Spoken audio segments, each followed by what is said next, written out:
한 아파트 17층에서 90살 할머니가 베란다 너머로 떨어져 숨졌습니다. 혼자 이불을 털다 떨어져 숨진 것으로 보고 30대 주부가 아파트 30층에서 추락해 숨졌습니다. 근처 나뭇가지에는 이불이 걸려 있었습니다.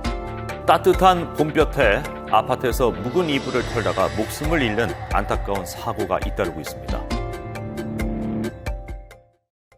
참 요즘 한낮 기온이 쑥쑥 올라가고 뭐 하다 보니까 봄은 왔고 지금 뭐 겨울에 묵은 이불들 저 베란다 열고 탈탈 이 먼지 싸움 마음 털어내듯이 들고 싶은 마음 많을 텐데 그래도 정말 조심하셔야겠습니다. 네, 맞습니다. 그제입니다. 부산 범천동의 한 아파트 17층에서 90살 할머니가 이불을 털다 추락해 숨지는 사고가 있었습니다. 아이고. 할머니는 키가 작다 보니 높이 50cm의 서랍장에 올라가 바깥을 향해 이불을 털었던 모양인데요. 무게중심이 앞으로 쏠려 화단으로 추락하고 말았습니다. 근데 문제는 이제 봄철에 이렇게 이불을 털다가 사고가 발생하는 경우가 뭐 아주 심심찮게 자주 일어난다는 건데요. 네. 뭐 최근에 사고를 보면 20대 뭐 취준생이나 30대 주부, 뭐 남녀노소를 가리지 않고 이불 털다가 숨지는 일들이 이제 발생을 했었습니다. 그런데 어떻습니까? 이게 사고 현장에 가면 팀장님 네. 공통적인 부분들이 있다면서요? 이제 발코니 이제 확장 공사를 하다 보니까 네. 이제 바닥재를 깔게 되면 이제 발코니가 이제 바닥이 높아지네요. 그게 높아지고 이제 발코니 이렇게 난간이 낮아지겠죠. 네네네. 현행법상 이제 난간이 1.2m 이상이어야 되는데 네. 이 바닥재를 까다 보니까 이제 처음에는 이 가슴 명치까지 왔다가 네.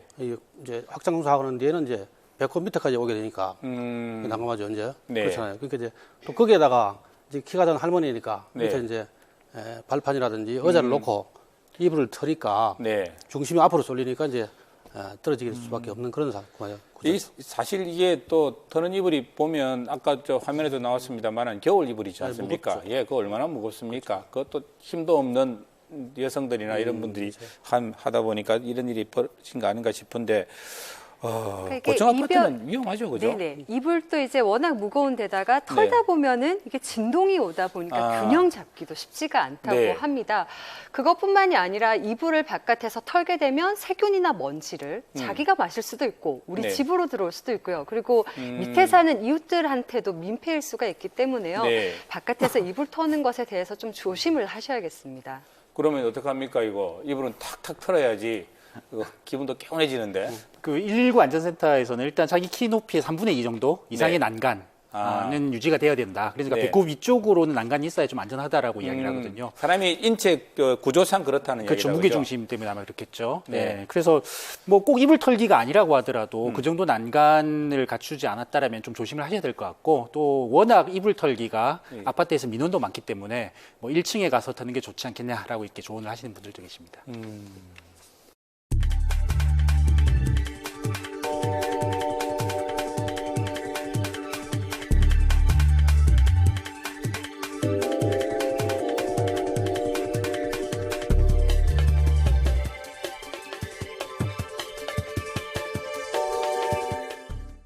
어느새부턴가 농촌에 정말 많아졌습니다. 시골에서는 사바리 뭐 이렇게 부르기도 하는데 사륜 오토바이 지금 네. 농촌 어르신들 이거 없으면 못 산다는 분들도 있을 정도라면서요. 네, 맞습니다. 저도 촬영차 농촌에 가보면 사바리가 자동차 못지않게 많이 있더라고요. 아무래도 이륜 오토바이보다 안정감이 있어서 어르신들이 네. 농로나 밭을 갈 때 그리고 읍내에 나갈 때 자주 이용하시는 것 같습니다.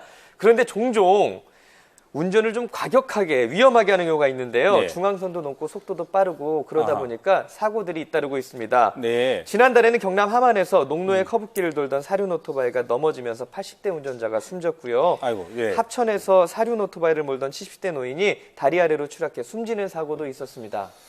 일가족이 사륜 오토바이 타고 달리다가 이거 뭐 아마 레저용으로 했던 것 같은데 큰 사고 당한 경우도 우리 경남 지역에 있었죠, 한 팀장님. 2년 전이었잖아. 함안 그 백암산 네. 능선을 달리던 이제 사륜 오토바이가 네. 10m 아래로 추락했습니다. 아유, 네. 그 운전자는 30대 가장이었고 네. 그 뒤에 좌석에 탔던 이제 그 아내도 30대였는데 현장에서 목숨을 잃었죠. 아이고, 부인은 돌아가셨네요. 이러면서 이제 저희 현장이구나. 예. 네. 그게 이제 끝까지 이제 품속에 네. 생후 한 100일 된 딸아이를 네. 안고 있었는데 그 뭐 어머니는 돌아가셨지만도 그 아이는 다치지 않았다고 합니다. 근데 뭐 이 그 운전했던 그 가정은 네. 갈비뼈가 또 부러지고 또 이제 아들 5살 된 아들은 네. 다리가 골절상을 입는 그런 중상을 입었는데 그 당시 그 저 현장에 출동했던 네. 구급대원의 그 이야기를 한번 들어보실까요? 아기는 별다른 외상 보이지 않고 구조대원이 그 모포에 쌓여 있는 상태로 참 사륜 오토바이가 무게가 상당히 무겁기 때문에 저게 운전 중에 뒤집어지면 사람이 그 밑에 깔려버리면 그것 때문에 아마 또 크게 다치지 않을까 싶긴 한데 시골에서 어르신들 이거 안전모 쓰시는 분들 별로 못 본 것 같아요. 네, 그래도 다행히 골절상 정도는 그런데 네. 이제 안전모를 안 쓰게 되면 머리를 다치게 되면 사실은 돌이킬 수 없는 사고가 일어날 수도 있습니다. 즉사할 네. 수도 있고 식물인간 상태가 될 수도 있는데요. 도로교통법에서는 반드시 안전모를 착용하도록 되어 있습니다. 사다리를 탈 때도요. 네. 네. 그리고 물론 도로 위에서 이제 그런 거기 때문에 뭐 반 논두렁을 다닌다거나 할 때는 네. 또 적용이 안 될 수는 있겠죠. 그리고 네. 오토바이기 때문에 면허도 있어야 되고요. 그리고 책임보험에도 반드시 가입을 하셔야 됩니다. 책임보험에 가입하지 않고 도로를 주행을 한다. 그러면 그 자체로 형사처벌을 받을 수가 있습니다. 자동차 보험은 두 가지로 나뉘는데요. 책임보험과 종합보험이 있습니다. 책임보험은 내가 사고를 내서 타인을 다치게 하거나 아니면은 뭐 그 사람 차를 받거나 했을 때 그 타인의 손해를 일정 범위 내에서만 네. 그 보상을 해주는 거고요. 책임보험 말고 그리고 종합보험에서는 별도로 뭐 자차 사고나 자손 사고에 대해서 그 손해배상을 받을 수 있도록 선택적으로 가입할 수가 있는데요. 이런 부분을 선택적으로 가입을 하셔서 본인의 사고에 대해서도 좀 대비하는 것이 필요하겠습니다. 농촌 어르신들 과연 몇 분이 저 보험에 가입해 계실지 참 걱정입니다. 어떻습니까? 많이 일어나죠. 최근 한 3년 동안 경남 지역에서만 일어난 것만 해도 한 80여 건 되는데 아유. 네, 그간 6분이 돌아가시고 그리고 한 80여 분이 부상을 좀 심하게 입으셨던 것 같습니다. 그래서 이게 뭐 레저용으로 나온 차다 보니까 네. 이게 안전장치가 보통 차들하고 달라서 매우 조심을 하셔야 될 것 같고요.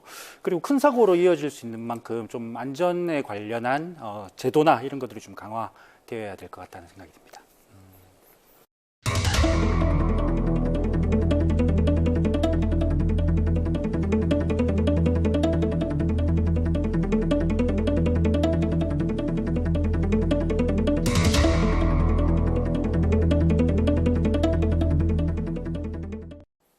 배우자 불륜 현장 잡겠다고 저기 뭐 이 경찰까지 대동을 해서 뭐 모텔 현장 급습하는 거 이거 뭐 19금 이런 드라마에서 보던 것 같은데요. 네, 맞습니다. 영화나 드라마에서 익숙한 장면이죠. 불륜 네. 남녀가 이불을 뒤집어 쓰고 그 모습을 또 배우자는 사진을 찍고 신발도 못 신고 도망가고 이제는 좀 바뀌었습니다.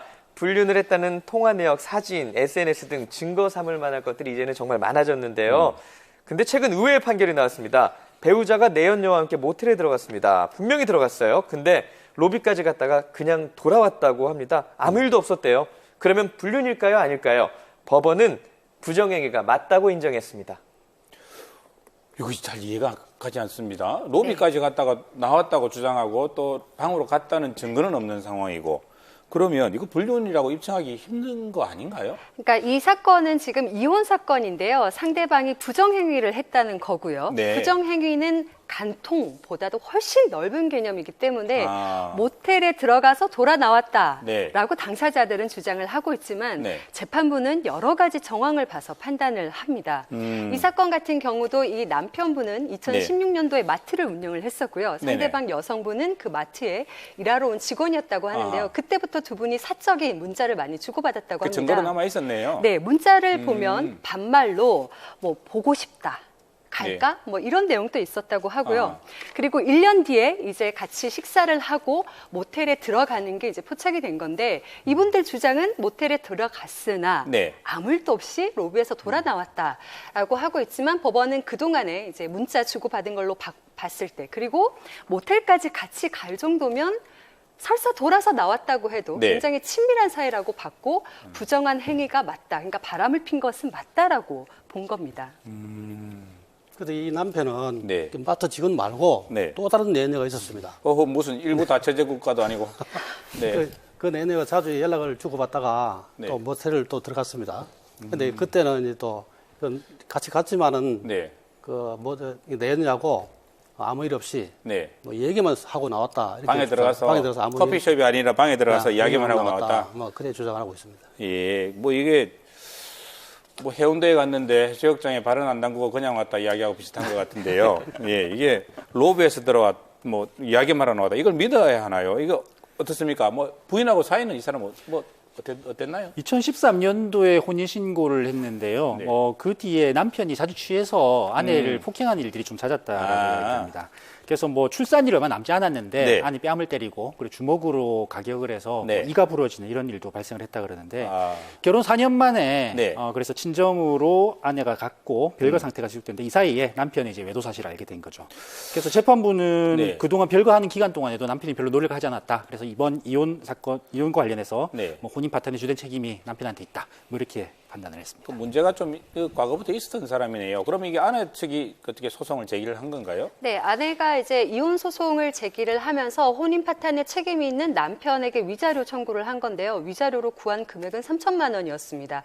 그것과 별도로 내연녀라고 이제 주장된 그 두 사람에게도 별도로 위자료 청구를 했습니다. 그리고 네. 법원은 아내의 손을 들어줬는데요. 아. 그 내연녀들에게 각각 1,000만 원씩을 배상을 하라고 했습니다. 내연녀들에게도 요구를 할 수가 있네요. 네, 있습니다. 근데 이 금액이요, 중복되는 금액이 아니라 남편에서 받을 수 있는 3천만 원 범위 내에서 1,000만 원이기 때문에 만약에 이 내연녀들이 각각 1,000만 원씩 그래서 네. 합계 2천만 원을 갚았다고 하면 남편에게 물을 수 있는 금액은 3천에서 2천을 뺀 1,000만 원이 되는 겁니다. 아, 그렇게 되는 거군요. 네, 공동 불법 행위이기 때문에 그렇습니다.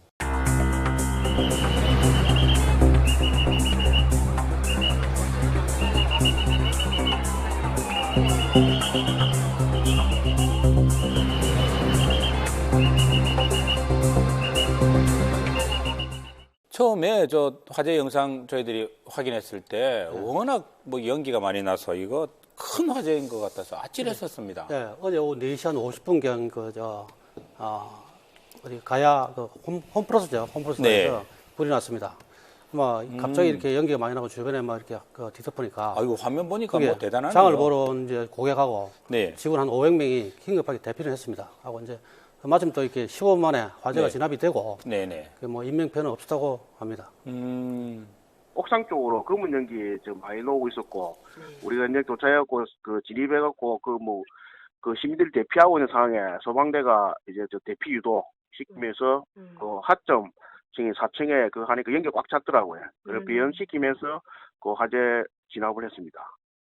그러면 건물 옥상에서 연기가 많이 나는데 그럼 화재가 어디서 시작이 된 건가요? 그 입주 예정이 있던 점포에서 네. 실내 장식 공사를 하던 중에 이제 화재가 났다고 이야기를 네. 합니다. 그래서 낮 시간에 도심에서 이제 대형마트에서도 화재가 났기 때문에 그 지나던 시민들이 매우 놀랐고 그리고 어제는 포털 사이트나 SNS도 매우 뜨겁게 좀 달궈졌죠. 많은 사람들이 놀랐습니다. 네.